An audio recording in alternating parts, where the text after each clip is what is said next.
السلام علیکم دوستو، العباس ٹی وی میں خوش آمدید۔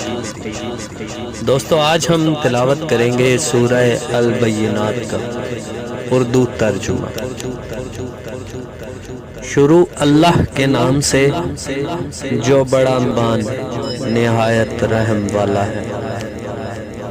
جو لوگ کافر ہیں یعنی اہل کتاب اور مشرک، وہ کفر سے باز رہنے والے نہ تھے جب تک ان کے پاس کھلی دلیلیں نہ آتی، یعنی خدا کے پیغمبر جو پاک اوراق پڑھتے ہیں جن میں مستحکم آیتیں لکھی ہوئی ہیں، اور اہل کتاب جو متفرق و مختلف ہوئے ہیں تو دلیل واضح آنے کے بعد ہوئے ہیں،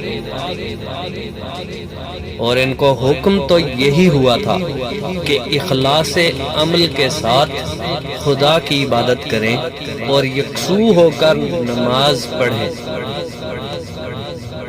اور زکوٰۃ دیں، اور یہی سچا دین ہے۔ جو لوگ کافر ہیں یعنی اہل کتاب اور مشرک، وہ دوزخ کی آگ میں پڑیں گے اور ہمیشہ اسی میں رہیں گے۔